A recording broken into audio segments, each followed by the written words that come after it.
Hi Campfire friends, my name is Caroline. And I'm Chris. And I'm Kelly, and we are naturalists at Campfire, Minnesota. Today, we have another episode of Nature Tells a Story. Today, we're going to be nature detectives. As nature detectives, it's our job to look at the clues that wildlife leave behind and try to tell the story of what they do when humans aren't around. The first step to being an awesome nature detective is to leave no trace. This means that when we go out into nature, we want to leave it better than we found it. Grab your notebook and let's go for a walk and look for some clues. Whoa! Animal tracks! Animal tracks are the footprints that animals leave behind. These look pretty small. Oh dear, I wonder what they are. Oh dear, these are deer footprints. We better make a note of this. Animal tracks are easiest to find after it snows or rains. Animal tracks show up really well in the snow and the mud.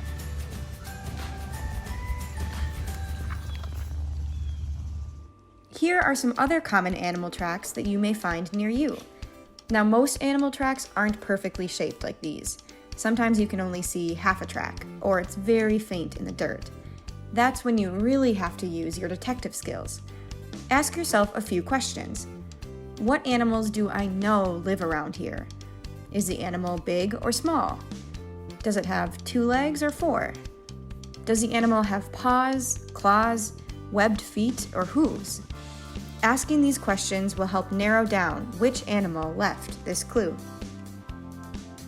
Okay, nature detectives, we know we can look for animal prints on the ground, but sometimes animals leave other things behind too.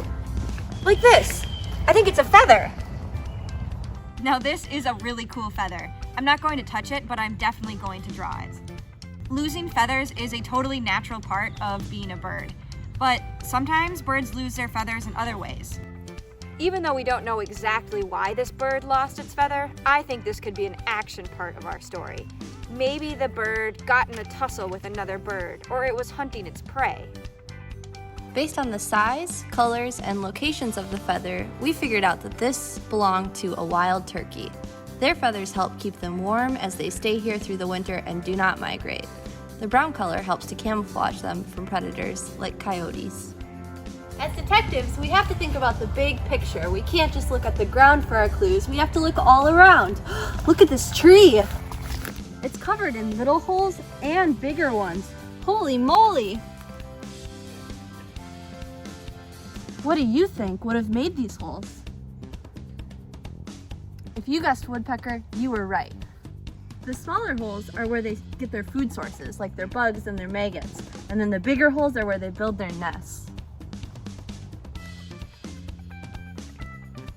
Even though we haven't met any of these wild animals, we still have a lot of characters in our story, and I'm gonna add woodpecker. Okay, nature detectives, you don't need to go super far into the woods to see clues that wildlife leave behind. In fact, there's a lot you can find in your own neighborhood. If you look at big leaves, sometimes you can see holes have been chewed through them. We know that some bugs have been here. I'm going to draw pictures of this in my notebook. While you're taking a walk, make sure to look at the ground in the cracks in the sidewalk and see if you can find any anthills, like right here. I don't see any ants, but they've definitely been here. Now, ants might not seem super cool at first, but they're actually really cool bugs. In fact, they can carry 20 times their weight. That would be like a second grader being able to lift up a car. The largest ant colony in the world is found in southern Europe. It stretches for over 3,700 miles, with tunnels connecting millions of nests that are home to billions of ants. That's a lot of ants. A lot of the wildlife that live in your backyard aren't as afraid of humans. You might get to see them up close. Just remember, never try to touch them or feed them.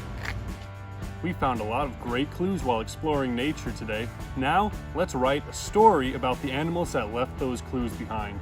Your story can either be more realistic or you can use your imagination. Because it's my favorite type of story, I'm gonna make a comic strip. And every story needs characters. Today my characters will be the deer, the turkey, and the woodpecker. Here's the story I wrote.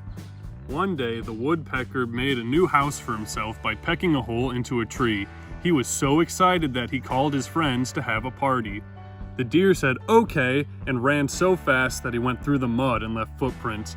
The turkey wanted to come too, but he wasn't looking where he was going, and he ran into a tree and knocked a feather off. Oof! But in the end, they all made it to the woodpecker's house for a nice big party.